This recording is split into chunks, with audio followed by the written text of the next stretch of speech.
Hey, everybody, before we start this episode, we're nearing the end of 2024. I hope everybody had a fantastic year.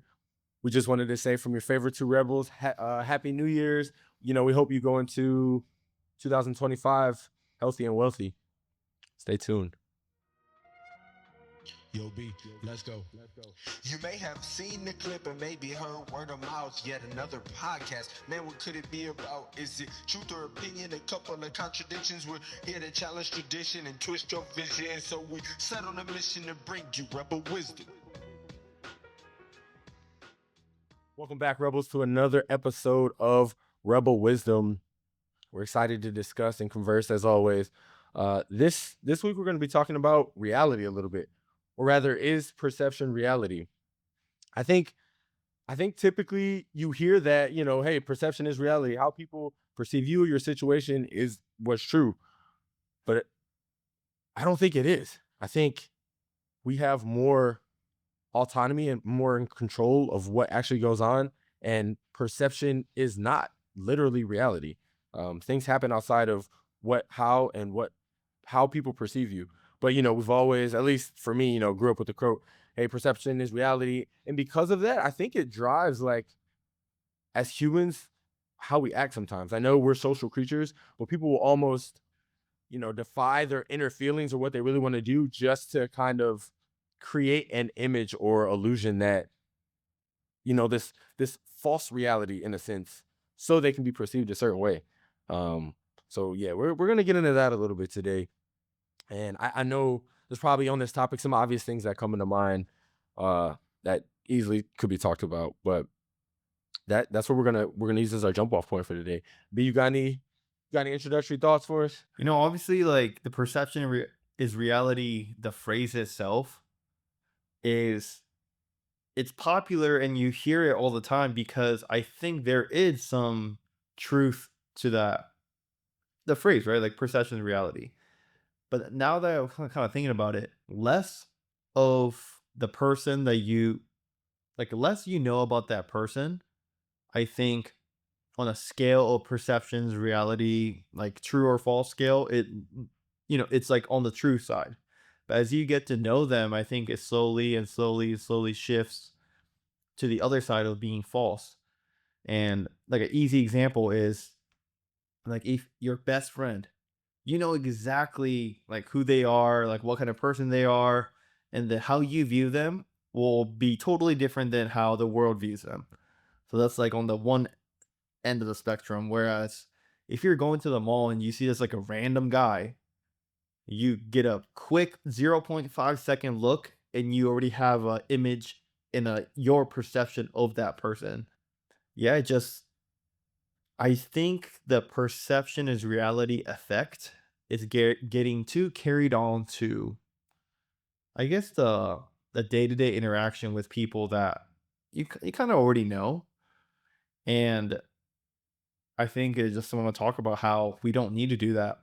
And you can truly be, you know, as the person you are, I guess. Yeah. Okay. So wait, let me make sure I got this right. You're saying that you think the more you get to know someone, your perception of them is further, like, skewed, or it becomes more accurate. Not necessarily, not necess I mean, not that it becomes skewed, but it goes against the idea of perception is reality, the more you know them. Okay. Okay. I think almost, if I'm hearing you right, I think the more you get to know someone, your perception is reality more aligns with reality. Like, your perception more aligns with reality actual.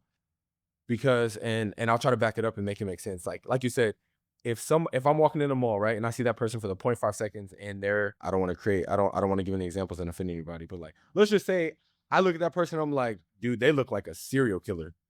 Like, why would they wear that? Or why would they cut their hair like that? Or why would they dress? You know what I mean? Like, they just got this creepy Yeah. look. I'm like, "Dude, they look like a serial killer." Could be the sweetest person in the world, right? But now my perception of them and the reality I'm projecting on them is like, they might be out here harming people. Like, that's a sketchy person. Like, I want to stay away from them. I don't know anything about this person.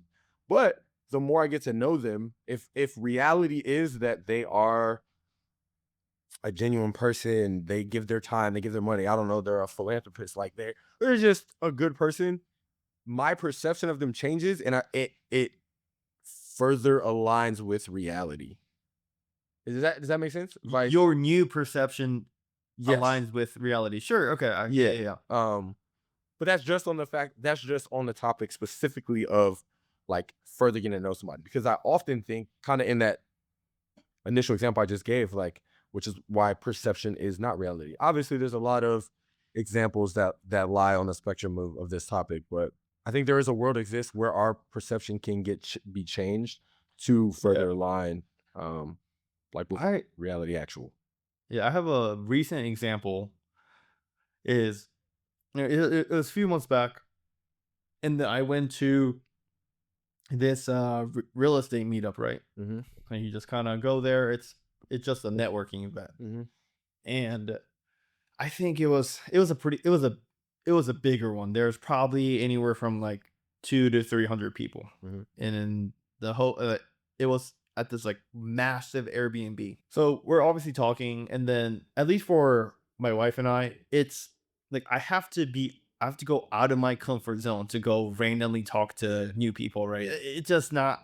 I just it's hard for me. But Yeah. then I'm like, I build up the courage. I'm like, Mm-hmm. you know what? Let's go talk to 10 people, and then so we talk, right, whatever. Mm-hmm. And there's this person that was telling me a story, and then the lady, this particular lady that she was next to the guy that was talking about her, right? They kind of like brought her along, and it was so weird because you look at that lady, and then you just don't like you don't want to talk to them, right? It's just an old like single lady, or maybe she wasn't single. She probably wasn't single, but she was there by herself, right? Perceived her as single. Right, perceived her as single, and she was like she was saying like she didn't have the courage to just go random, talk to Mhm. this crowd, because even though the real estate crowd is a little bit older, like she was still on the older side, and she felt very uncomfortable talking to various people about it.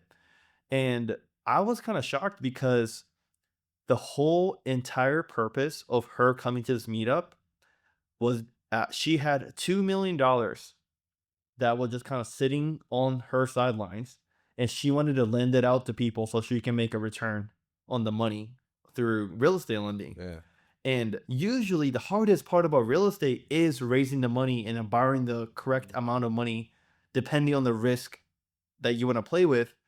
And when you hear that, you're like, oh my God, like, how come no one was talking about her? No one was talking to her.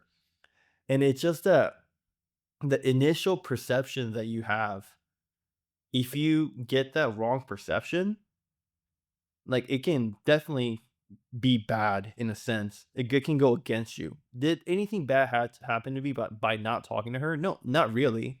But then I could have also gained a huge opportunity by just talking to everyone and giving her a chance, right? And I see that's like a one particular example that I've encountered in my life that I think I still remember. Mhm. But I feel like this happens every single day. Even at school, like, middle school was like really bad.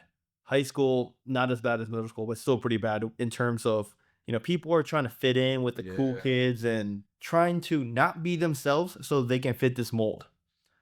And imagine how many people you just didn't talk to because of the perception that they were like the weird kid, or they were this kind of kid. And I'm just kind of thinking about it from this conversation. I'm like, oh my God, I could have met so many other people, so many Yeah. cool, interesting stories. And back to the mall thing too. When you walk past, I don't know, you could easily walk past 100 people in like 3 minutes at the mall, right? Right. And it's so interesting that like you obviously have, you know, 10, 20, 30, 40 years of life behind you that you can speak about. And each single person that you walk past like has that story. And it's just like kind of like mind boggling how much like story there is to that person. Mm-hmm. And that's just one. There's like hundreds of them right after. And I was just kind of thinking about like, damn, like I don't know, I don't really have a conclusion on that, but No, yeah. it's just kind of mind boggling to think about how many Yeah. people that I could be communicating with, but Yeah. I don't. Um, and I mean, you can't get them all. That's like not realistic, but you certainly make a good point of like what potential are we missing out on because Mhm, of how we perceive situations or perceive things. So I think a natural question that I'm forming on this topic of, when you hear like, okay, if you're arguing on both sides of, hey, is perception reality or not? I think a question that comes to mind is what drives perception? Like what causes people to perceive somebody one way or the other, right? I think the most talk about like first impressions, I think the most immediate thing, and you can perceive situations too, but just talking about like people is, I guess, appearance. But then it's like, okay, what drives what appearance is good or not? Example that just popped in my head, right? Like job interviews. We're all told, ladies have your hair up, tied back, not messy. Guys have a clean cut, maybe limit or trim facial hair. You know, for whatever, like suits, blouses, certain shoes, right? Like certain watch, certain tie. Like there's all these things mhm. for what? Like it has nothing to, more. I don't even want to say there's very few, if any, jobs where any of that matters how you actually perform your job. But you want to create a perception that, oh, you're professional, or oh, you're timely, oh, you're enter whatever thing that the person actually doesn't know about you. You know what I mean? So it's like, and that's probably a really prevalent one because that's the one like that, applies to most people that are in the workforce that had to navigate an interview. But and I think it's interesting because slowly, this isn't backed by anything. What I'm seeing is like tattoos, which are typically taboo or Mm. excluded, are becoming a little bit more acceptable. Or you see them now, piercings a little bit more palatable. When none of those things have anything to do with most of the jobs that one could get. So it just for me, it's like, where did these narratives start, or what's driving these perceptions? Like, who was the one that deemed like, you know what, we're gonna see people with tattoos and be like, these are bad people, these are not capable people. So appearance, I think, is a big one, and especially within the workforce that I would personally love to see go away.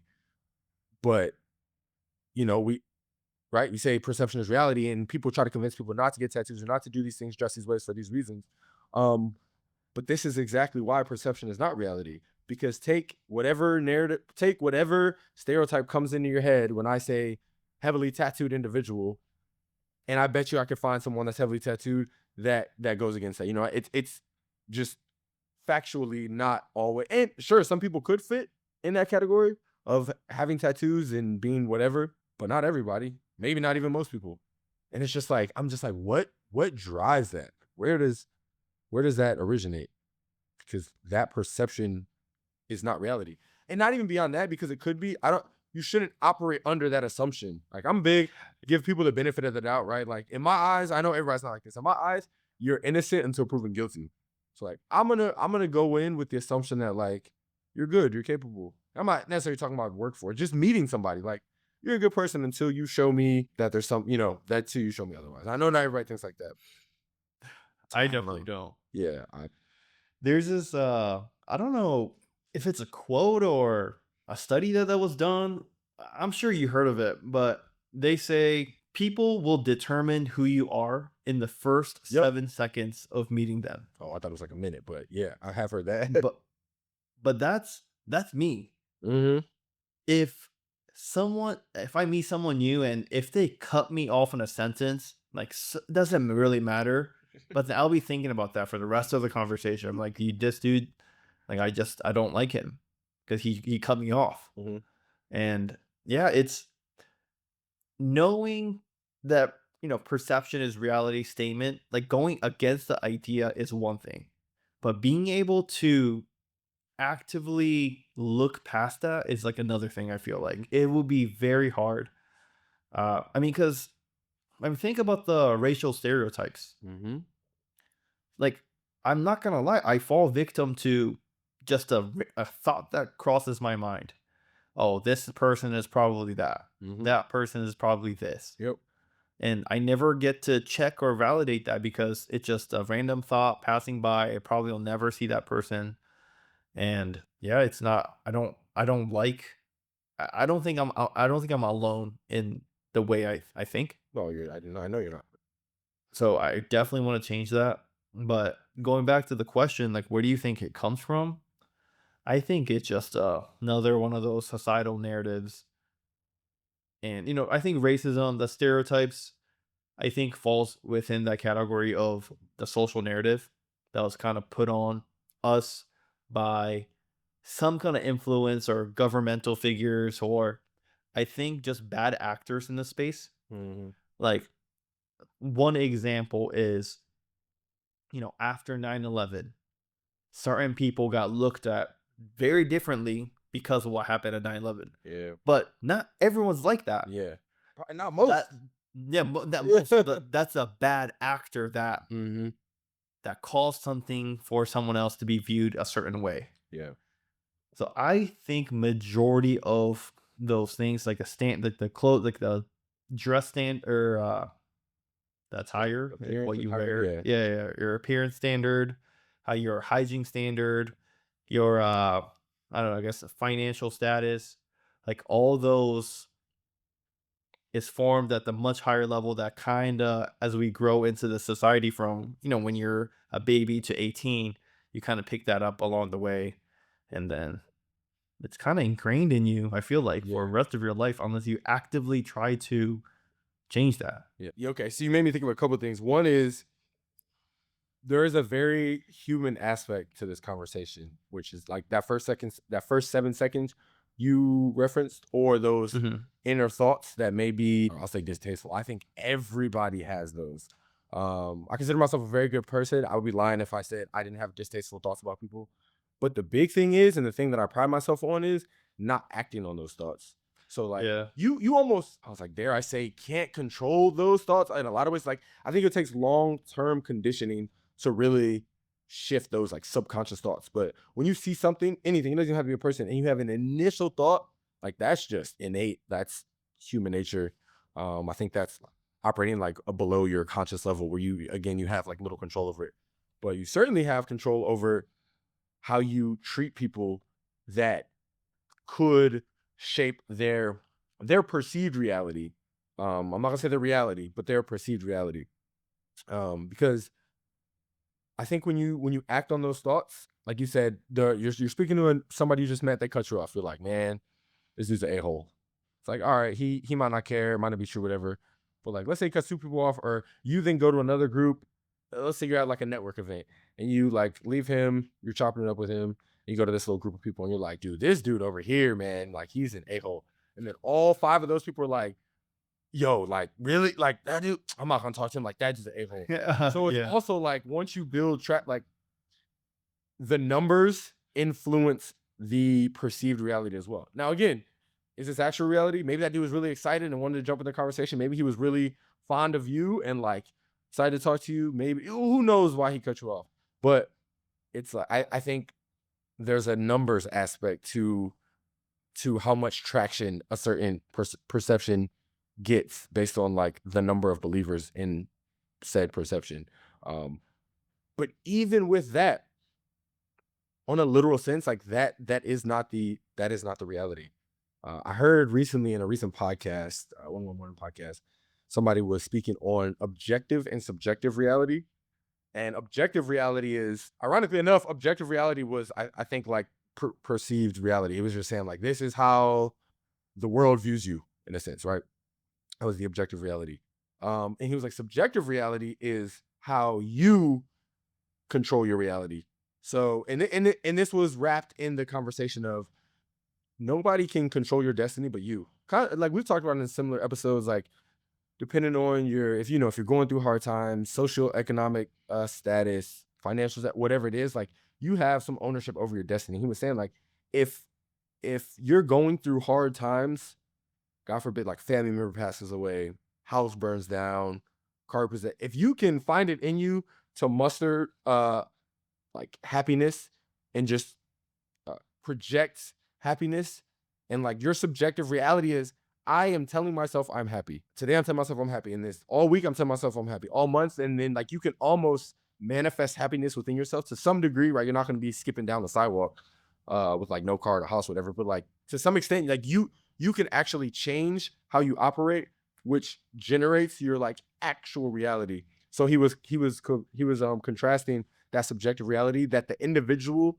has control over against the objective reality, which is like influenced by the outside world. And I was like, I kind of like that because I mean, you know how we feel like we're very big proponents of controlling your own destiny. So I was really like leaning into the subjective reality piece, which kind of face this conversation.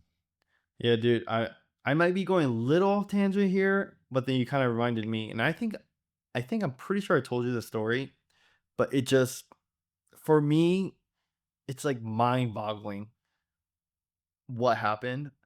And it could be pure luck, but just hear me out, okay? So as I think if people have been listening to this podcast, previous episodes, I like real estate, right? I invest in real estate. And my main market is in Phoenix, Arizona. That's where I live. And I do operate them. Our main way to operating them is all the rental is corporate housing, right? So insurance claims, like people need to come for work, whatever. But during the summer months, like Phoenix gets crazy, crazy hot, like 120s in like Ish. June, July, August, like those months. And you can significantly notice the travel slows down in all aspects. Airbnb, VRBO, insurance claims go down, the corporate travel goes down, everything goes down. So there was a period of like 3 months. We call it the slow season, right? In Phoenix, and where I was going through a slow season. And even though I had reserves on hand to pay for the mortgage when the house sits vacant because no one's there, like it still puts financial stress in the back of my mind. I'm not like freaking out, but it causes a little bit of stress, right? And I read this book. So one of my mentors, he recommended me this book, and it's called The Secret. The Secret by Rhonda. I can't say her last name. Anyway, Haronda. the book talks of it's so cliche. It's super duper duper cliche, but then I kind of like believe in that stuff. Kind of weird. But The Secret basically talks about like imagining something so hard and it becomes reality. Right? Like you talk yourself into it, you just repeat it over and over. And obviously, like most people, like 99% of people are like, "Oh, like that's dumb. It's not gonna happen." And but I'm just like reading this book, right? So I'm like, all right, like they give me one of the examples to try out. I'm like, hey, try this example, blah, blah, Mhm. blah. I was on a walk with my wife and I was just imagining, I was like, this has to come into reality. I was like, please get me a booking for my houses so it just doesn't sit vacant. And I'm not kidding. I was like saying it, repeating it in the beginning of the walk. And on the way back home, like I was walking around like a neighborhood park. On the way home, I get an email. I was like, hey, booking has been confirmed for this property that was sitting vacant. I'm like, dude, no freaking way. Like that could have been a super big Coincidence. coincidence. But I'm like, I kept reading the book and I kept doing it for other activities. And other activities wasn't as pinpoint Right. this for that, but good things started happening when I kind of changed the perspective and like changed how I talk to myself, I guess, in my head. And I'm like, I don't know. I'm not 100% believer, but I feel like there's something there. Mm. And I don't know. It's like when I say it out loud, it sounds so dumb, but then like I just can't help myself to think that like there's something out there, you know? Yeah. I mean, I've heard often, like words, like you can speak life into something, right? Like words have power. Whether these words are like spoken verbally or spoken in your head, either way, like they're being said. I think a lot of people will argue that there is power to that, and more beyond that. In this case, right? you weren't necessarily like your words don't influence your actions. But oftentimes when you say stuff or you're having frequent thoughts, like it will influence how you actually move, like through Mhm. the journey through life. And that change in the movement then starts to materialize in other ways. Um, but in this case, you were literally just put so much energy to it and thought, and then it kind of came to fruition. Like that's pretty dope. But I'm sure you're not the only person that experienced that. Also, my thing is too, what's the alternative to not being like, hey, we're gonna get a booking, or like, dang, I hope I get a booking. It's like, oh, dude, I'm never gonna get something. Oh, this isn't gonna work out. Like the what I'm getting at is the other option would be negative thought. Like, Mhm. why not choose positive thought? Or, I mean, what's the worst that can happen? Okay, you don't get a booking. Like, but yeah, I'm a big believer in like speaking life and this stuff too. And trying to I think I think the individual can control the, I'll say, like reality, actual, like the objective reality, not in the sense used before, more objective reality is how people look at somebody, but like the actual reality more than they think. And this is why I think perception is not necessarily reality, because of how much power the individual like actually has. And in a lot of ways, I think in today's day and age, like people like give up their power.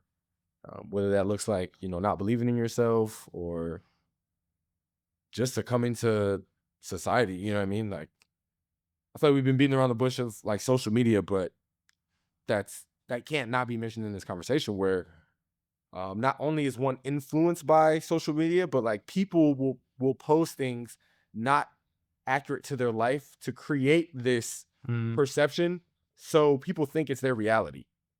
Which again is exactly why perception is not reality, because people are creating these facades and fake realities. Oh, man. It's it's That it's societally driven.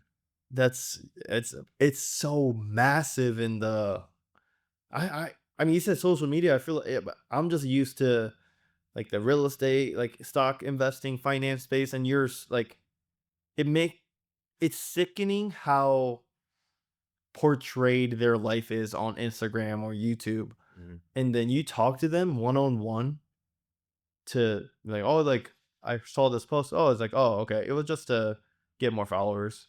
It was to drive more sales because we wanna do this or that." Mhm. And you're like, "Oh, crap, like, that wasn't real?"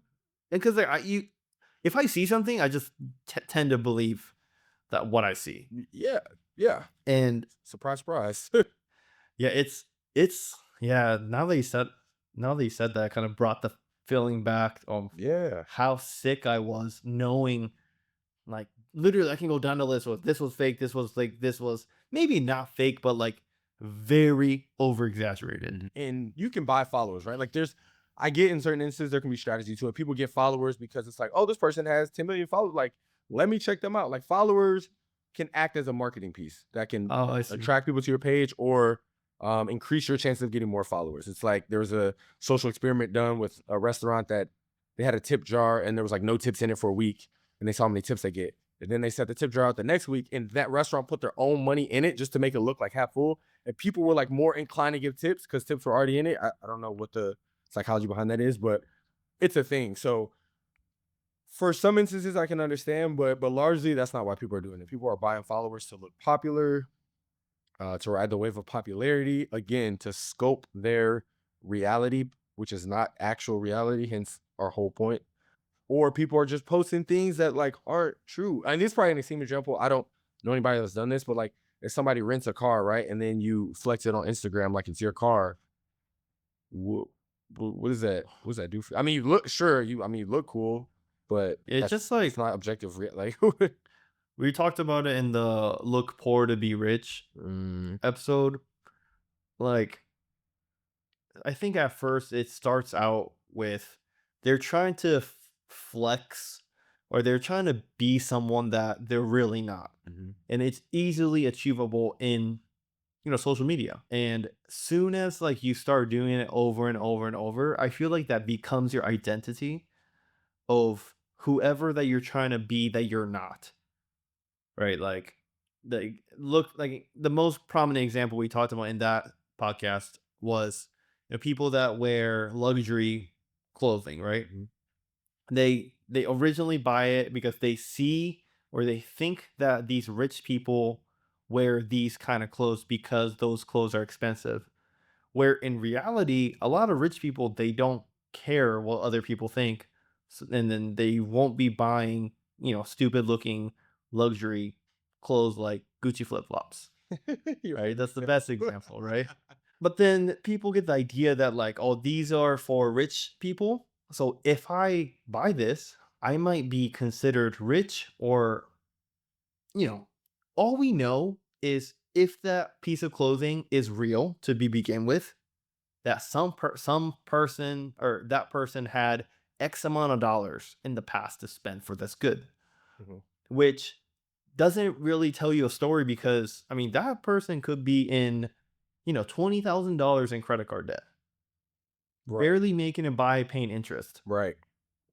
And when you kind of know the other side of the reality, I'm like, oh, like a lot of rich people don't really buy these things. It has like a negative. There's like a perception is reality piece that comes back in on the flip end. Mm. Like they bought it as a perception of reality as, oh, I'm gonna be considered rich. But then now that I'm seeing it, like literally, I just came back from a business trip from Dallas. And when I was on my flight back waiting at the gate, I saw this couple that, like, I mean, my initial perception of how, when I looked at their face, I was like, oh, like these people look very. Hey everybody, and thank you for listening. Hey, if you made it this far, I gotta let you know we only got one more week where we're giving out a gift card for a special listener. That special listener entails the first person to write a review and send it to us at rebelwisdompodcast@gmail.com. That's rebelwisdompodcast@gmail.com. If you write a review and send it to us, we got a little present for you. So we want you to enjoy that, and thank you for listening. Financially illiterate. We'll put it that way, right? And they're carrying like Louis V bags and Louis V suitcase, like a handbag that the woman had, and a Louis Vuitton suitcase that the man had. And in my head, I'm like, dude, they're absolutely broke. I am willing to put money on how much. I guarantee they're broke. Bro, what does a financially illiterate person looks like? I don't. Dude, There's not like a physical trait that is like, oh, you just like got if that. they You just have. got the aura. Yeah, I just had a feeling, and I would like to say I was right. I'll never No, know. yeah, that's your I'll never perceived know. reality. But then on some of these Uh, things, like it's backfiring on them too. It's like when, like, going back to your example of like someone posting flashy cars, right? I like it's obvious until someone like it's not, it wasn't obvious to me, but then someone pointed out, I was like, oh, that could be rented. I'm like, oh shoot, why mhm, did I not think of that? Like mhm. that car could be rented. Yeah, Because it's something that I just would never do, right? yeah. So when Right. I now that I know that it could be rented, every time I see like a very young person in a very flashy car, I'm just like, he's just trying to flex. I guarantee I really think he's not rich at all. Yeah. It's like backfiring with them. It's bad perception. But are you the majority in that? Or do you, like you think that? Okay, Or right. do Okay, most right. people think that? Most people are probably like, Okay. dang, dude, I remember You might be right. Yeah. because my dad, all right, so almost parallel story, but kind of I guess the opposite, like internal emotions of me trying to look like whatever. So essentially, my dad he has a like his dream car.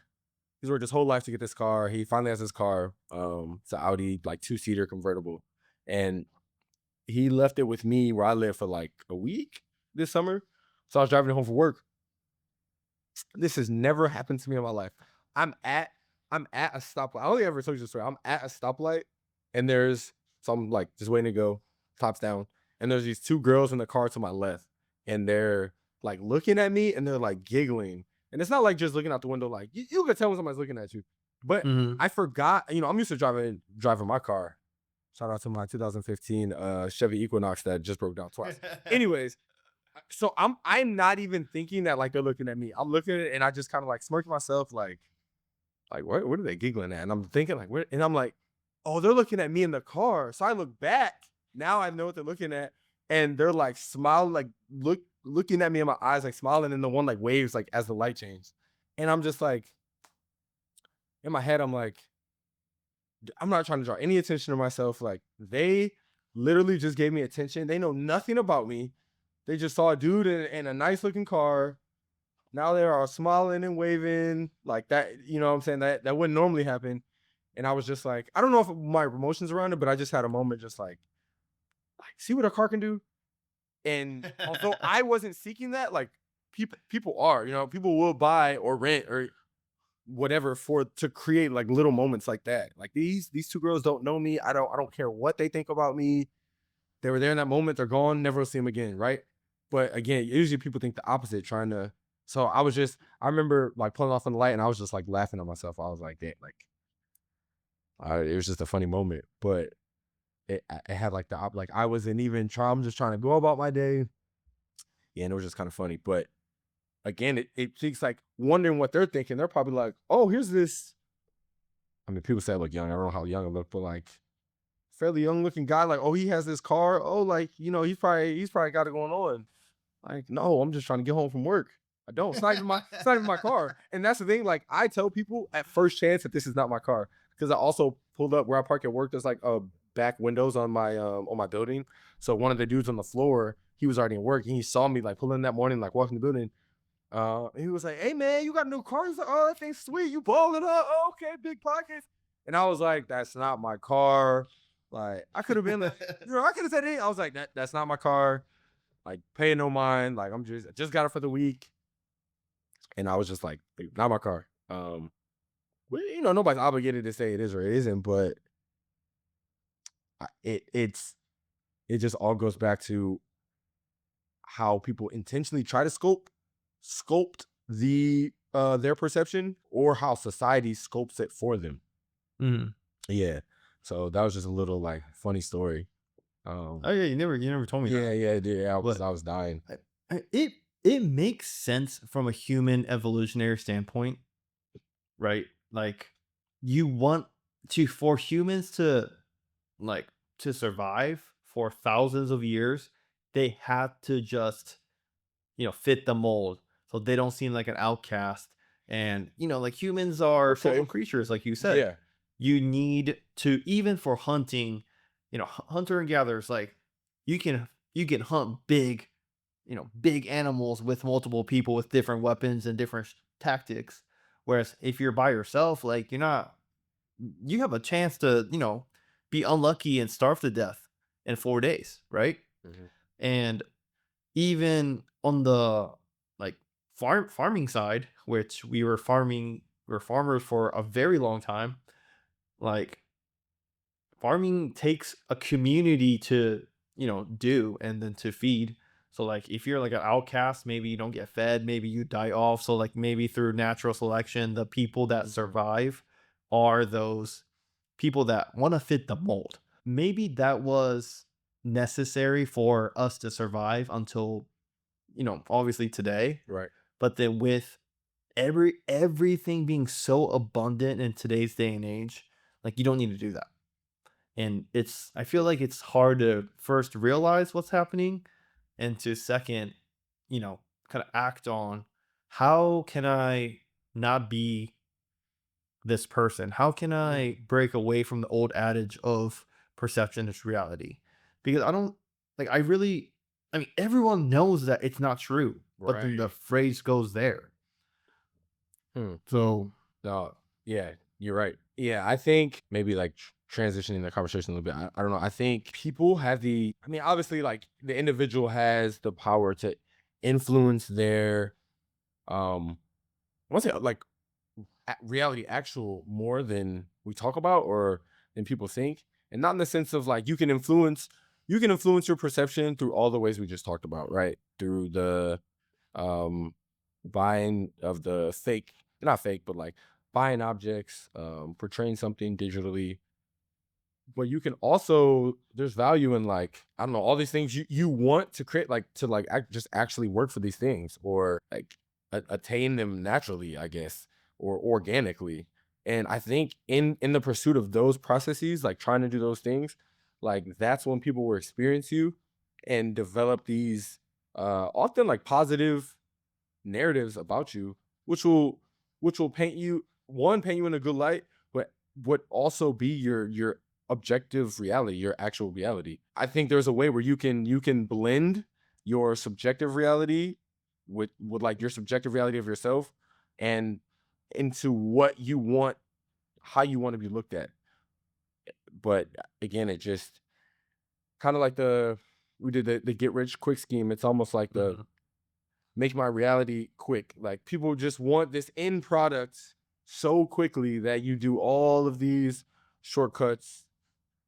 And sure, you might get that perception, but it's not actual. It's like, and I also like, I always think the truth will come to light.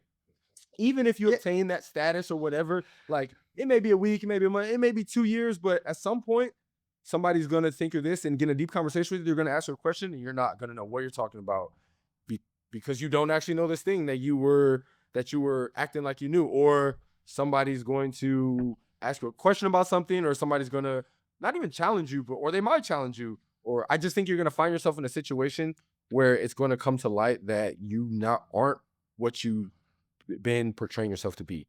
And whatever emotions you feel in that moment probably are going to be good. It's like, yeah, it's just like you're doing all this at what cost? And it's not, you Yeah. know what I mean? Like that, because that perception that you either intentionally or unintentionally created is not your actual reality. Um, dude, I and almost in the opposite sense, I try to like work against that. Sometimes I think I unintentionally maybe portray myself as something or someone I'm not or something, and I'll be like, well, like, yeah, I don't know that, or I gotta try to back out of it, or like, hey, nope, that's not me. And it's usually good stuff. Like people are like, dude, oh man, you're killing it. And I'm like, not really. It kind of just, I don't know. I can't think of an example, but I don't know. Maybe it's No, just like humility, I know but exactly I know I try to exactly how do you the feel though. opposite.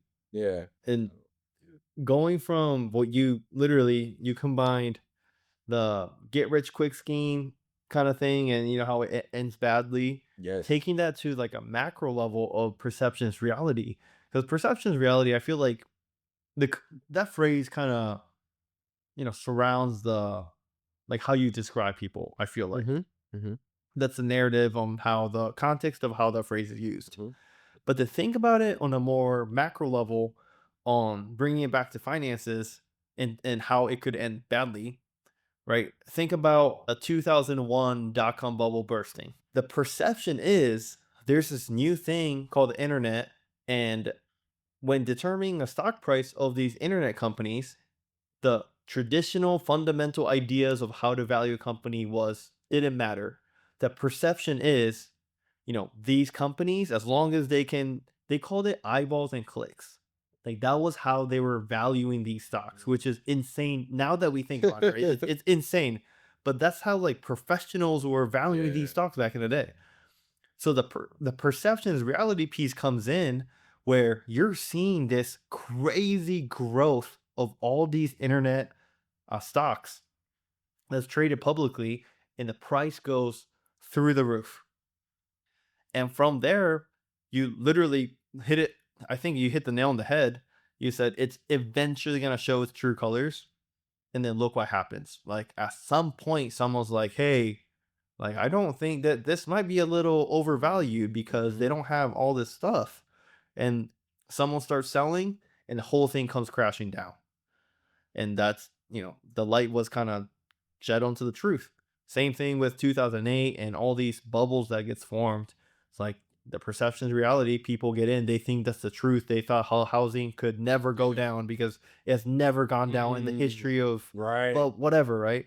But then perception is really not reality, and you have to be very careful in just kind of Yeah. going against the traditional wisdom piece. Like I think I forgot who said it. Like they were describing the difference between intelligence or IQ and wisdom, right? Like intelligence is like maybe IQ might be a better word, but like how smart that person is.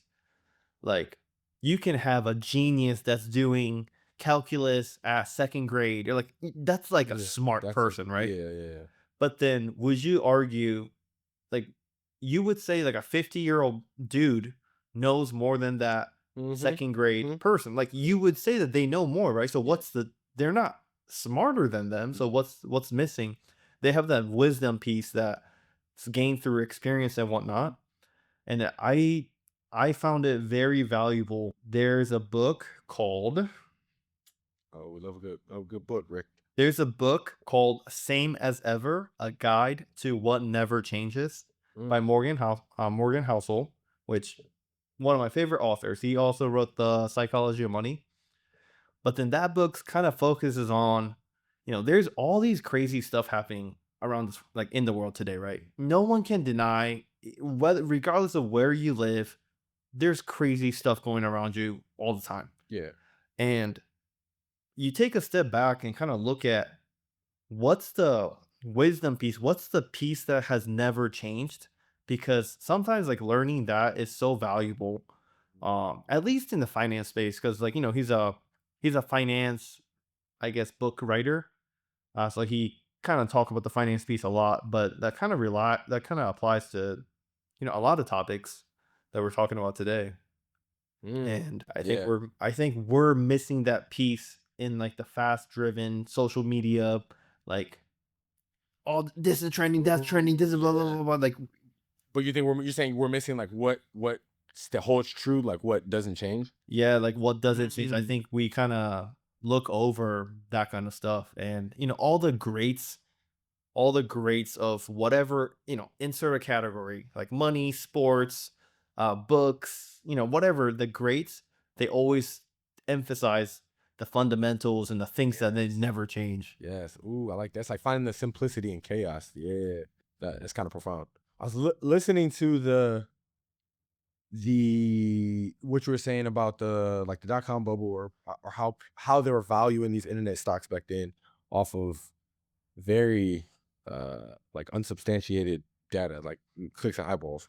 Um and I was wondering I'm trying to think, would that be a but everybody was pouring into it because of the perception of these companies. Would that be an example of like confirmation bias? Like people people are confirming this thing and creating a bias that it is actually doing good or thriving. I don't know. I'm trying to. Would that be an example? I mean, I think people correlate, at least particular to the stock prices, like they correlate company going up as same thing as the company is doing well. Mm-hmm. Which in the Which long term, that is true. yeah, In the long term, it holds true, but in the short term, definitely not. Like, a GameStop. company could perfect example is like the company that I work for, right? I'm not gonna say the name, but I get stocks, like a company stock every single year, so I have it in a separate account. And like I check from time to time. I'm like, oh, like how's the stock doing? There'll be like no news for, let's say, like a week period. There's no press conference. There's no reports being laid out. There's nothing going on with the company, Mm-hmm. and stock will go down like 7% in the week. I'm like, Yeah. What happened? Like, what happened?" Right? I mean, you look like the overall growth of the stock is very healthy. It's going up in a very healthy manner, but you kind of look and I mean, stocks, very prevalent in stocks. People just trade on that, what they heard, or Yeah. The yeah, FOMO like maybe. perceptions. Yeah, like Yeah. FOMO is a big one. Yeah. It's like the GameStop. I mean, I know they made the Netflix movie too, but literally how they inflated the stock based on everybody rallying to like I don't think GameStop's performance was changing at all. But It like was actually really bad. yeah, but they It was rallied actually on really to bad. create this illusion that GameStop is starting, like you said, word of mouth, people hear about it. So yeah, this certainly just doesn't go for people. It's perception for so many things that again is not reality. And I think you said it really well, or use that antidote. One way to cut through, as I'm wondering, like, okay, how do you cut through the perception? And it's finding what doesn't change, or maybe finding the simplicity in the chaos, or getting to the like not empirical data, but just find what like I don't want to say data because I'm trying not to make this mathematical, but in any situation where you're in a new environment or experiencing somebody new, um, I guess what I'm trying to say is like the best way to, if it's a person, is like to get to know them, or if it's a company, to like do your research, like find what is ground truth as best you can. I don't know how this would apply on social media. Like if you're trying to cut through and like see what this person's actually like. I mean, you can only see what they post, but um I'm just trying to think as we further this conversation, like how can one get the most accurate perception, or get how does one obtain the objective reality of something else? You know what I mean? Like I think research, but I mean, I think the only way is really looking at the data. I mean, like you said, data yeah, research. for critical You have to thought, look at like it, and the place you're not gonna find that practical, objective reality is a 60-second clip from TikTok. yes. There's no possible way. Like, so again, I was almost gonna say, don't take anything on social media as truth, Yeah. which that might be a good thing to go by. But then, like, I'm thinking about Reddit. I'm thinking about, YouTube. There are a lot of good stuff on the website. There's actually really good advice, very informative stuff. So I don't want to just put a whole blanket and say Yeah, yeah, no. social media, don't believe anything on it. But it might be more accurate, maybe not perfect, to say the Instagram Reels, Facebook Reels, the TikTok Shorts, the YouTube Shorts, those like vertical videos that you consume really rapidly, scroll up for the next video, that you can almost take everything with a grain of salt, I feel like. Mm, I think that's a safe statement to yeah, make. and to elaborate on, I think what we're both saying, I kind of want to certainly elaborate on what I said. Other than the research or empirical data, whatever, which is kind of might be harder to attain in a lot of instances. And to your point, for the social media, right? There can be a lot of value in social media. I think the best way to get the most balanced perspective is to don't just listen to one source, right? Yeah. Get a multitude of sources. If you're listening to news, not just one, not just a CNN or Fox, not just one news outlet. If you're on YouTube, I don't know, listen to some Republicans speak, listen to some Democrats speak. If you're in the Michael Jordan versus LeBron conversation, listen to some LeBron fans, listen to some Michael Jordan fans. You know what I mean? I would say, to kind of amend what we've been saying, I wouldn't make a stance off of one data point. I'll put it that way. So yeah, I mean, if you're gonna consume some stuff online, like you said, those 10 to 30 second reels, you need to watch either multiple of them or opposing viewpoints.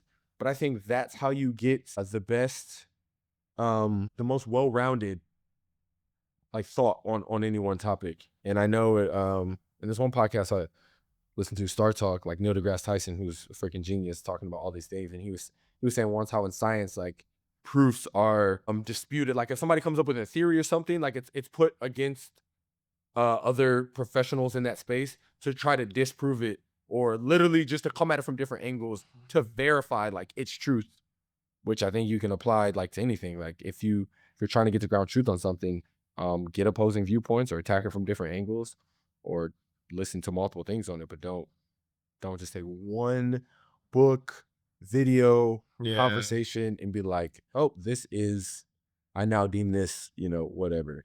Um, Yeah. I think it's kind of corrosive, like like low key corrupt in society. Like people nowadays, I feel like opinions just form quicker and quicker. Um, I don't know if it's a lack of patience, but like, or a lack of willingness to listen to more viewpoints by the general Attention public. span. But Yeah, probably. you know what I mean? But I used to I used to enjoy CNN, the network, because I thought, in my view, they were the most in the middle point of view unbiased. from, yeah, unbiased point of view. But then I can't even, like, there's not a news outlet that's not that's unbiased. Mm, Like, you look at Fox, like, they're pretty right. You look at everything else, they're pretty left. mm. And maybe CNN still might be the closest, but I feel like recently they tend to go a little left. So, like, I just can't even trust the media anymore, right? Yeah. I do have a question for you. What's up? I'll go ahead. No, I was gonna say, but like, if you're trying to get information, like you got to look somewhere. You got to go somewhere. So like You're as right. an answer, You're maybe they right. do get one from each side. Like that's all I was gonna say. But what's up? What who is greater, Michael Jordan or LeBron James? Right. So I am from Cleveland, Ohio, and I will fully admit that off the back, I am biased. However, I think my answer is LeBron James, but I think his perceived reality, like how I perceive him, line like there's statistical data that backs it. Now I will preface this conversation with, or we won't even get into it, but with like certain things are hard to compare. They're in different eras. They played against different people, which go into the development of their stats, which are used to compare. So like Mm. hard to compare, but gotta go Team Brown, man. Yeah, got to. But even in that, I try to like. There's an emotional side of me that wants to say LeBron, but there's also a data driven side. You know, I never try to just go off of what I want to be true, or just the emotions. And it's even hard for me because I would say like I'm an emotional person. Like Mm. I definitely tend to act on emotions. So for me, it's a very conscious act to try to combat that. If it was, I would if I had unintentional actions, like it would probably shift my reality because I would be acting, mostly in emotion, off emotion. So yeah, I just think that's something for people to think about too. Just yeah, I mean, I guess this is if you have a problem with how people perceive you, and some people struggle in the workforce and they're like, hey, why is it hard for me to work in these group environments or a team? To maybe take a step back and look at how other people view you. That's why these companies have um I can definitely speak for the military, like 360 feedback. Like, what do your peers think about you? What do your subordinates think about you? What do your superiors think about you? And in a way, it kind of is just telling you, like, hey, this is your perceived reality. How do you need to course correct? Hey, you're doing great. And again, that should be like performance driven. Hopefully, they're judging you based off like what you're doing. But there is some aspect of people interactions and like how you, which is why there's some truth to perception is reality, right? If you work on a team of 20 people and 18 of those people say, "Hey, this person is abrasive and resist new ideas," probably some truth to it. Like there's probably some ground truth to that, right? But again, you as the individual can take that and like work to change that. Unless all 18 of those people are conspiring against you, like you can Yeah, do yeah. things to physically change that outcome. Yeah. Um. Yeah, dude. I think we actually touched on a lot on this topic. Do you have any additional thoughts? No, I mean, I was like, at first I was like, oh, where is this conversation gonna Yeah, go? But it became, I mean, it flowed pretty naturally, at least from my point of view. for sure. Dude, yeah, I always love hopping on with you and just kind of see where our brains take us. Yeah. Whether interpersonal relations or stock market real estate, where we default to a lot. Yeah, there's always some good stuff. So, as we always say, like, please, like, feel free to hop in those comments. We love to see them and just try to challenge our own perspectives or what we think. We obviously don't know everything. We're just two guys that like to chat about a lot of random stuff.